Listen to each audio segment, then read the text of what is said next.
zumunta ta yi rauni a tsakaninmu. Mafi yawa wasu daga ƙauye suke sun daina zuwa su gaishe da iyayensu na ƙauye. Dangin babanka da dangin babanka suna nan tili. Ta ɓangaren babanka akwai danginsa, shi ma danginsa sun kasu biyu. Akwai dangin wajen baban babanka, akwai dangi wajen babar babarka. Ita ma shi ma babanka yana da baba da baba. Ita ma babarka tana da baba da baba. To shi ma baban babanka yana da baba da baba.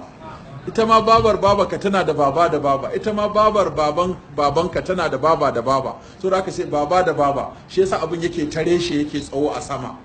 To haka nan ka zo akwai ƴan uwanka. Wani kun haɗa uwa ɗaya, wani kun haɗa uba ɗaya, wani uwa ɗaya uba ɗaya. To su ma sun zama hawashi ɗinka.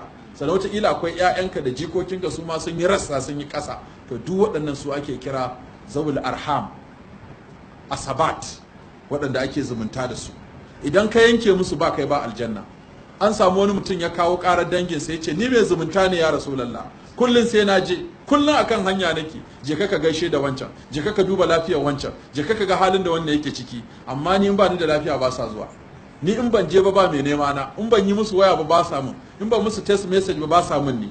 To ya zan ya rasulullah in daina? Ya ɗauka annabi zai ce a gaskiya kam wannan mutane ai mutanen banza ne, daina.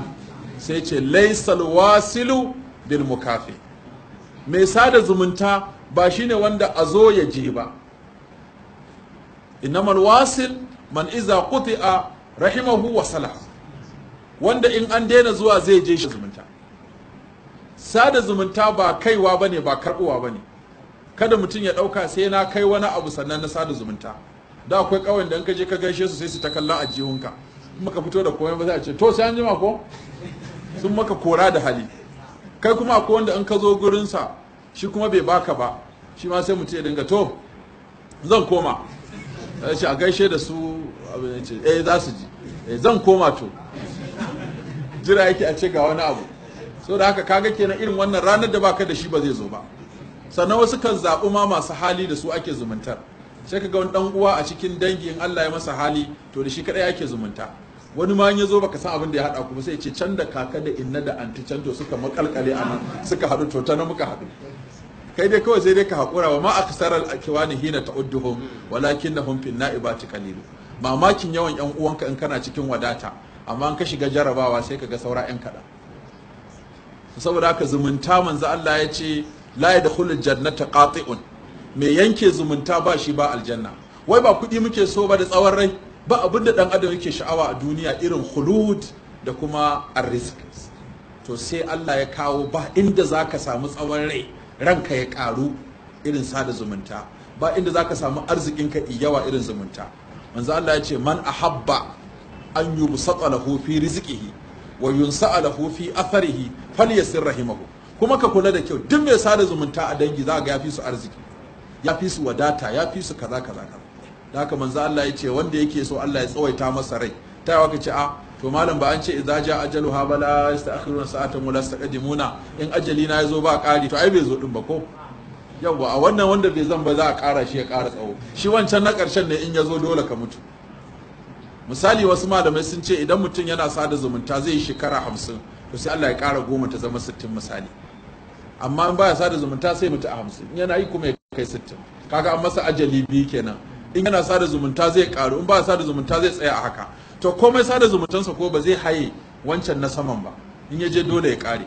Tunda dama ajalin a hannun Allah yake kuma ba wanda ya gani a rubuce balle ce an kara mu, sai dai kawai kaga ka mutu. To in kana sada zumunta ka dauka an kara maka. Wasu kuma suka ce a'a ba yawan lokacin za a kara ba, albarka za a kara wa rayuwar. Sai a baka shekara ɗayan da ta fi ta goman wani. Abinda za ka samu, abubuwan da za ka yi na alheri ko na ibada ko na arziki ko na wadata a shekara ɗaya sai kaga wani ya shekara 20 bai samu irinsa ba. To kaga an takure lokacin naka ya zama mai albarka wanda kamar ya ƙaru da yawa ne, ka ci nasarori da yawa a ɗan ƙanƙanin lokaci. Wannan shi ma yana cikin abin da yake sada zumunta.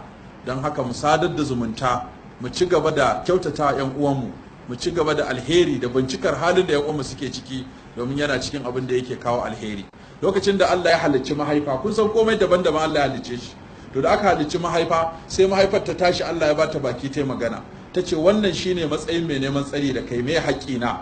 Wannan ya shigo ni ya fita, wannan da wannan an haifi wannan a ciki, an haifi wannan a ciki, mai haƙƙin ni haɗa su da nai a mahaifa ɗaya. sai Allah ya ce to ki kwantar da hankalinki, baki yarda in sadar da wanda ya sadar da ke in yanke wanda ya yanke miki ba. Ta ce na yarda. Ya ce to yayi, duk wanda ya yanke zumunta ba zan kai shi ga rahamata ba. Saboda haka wanda ba sa zumunta sai su rubuta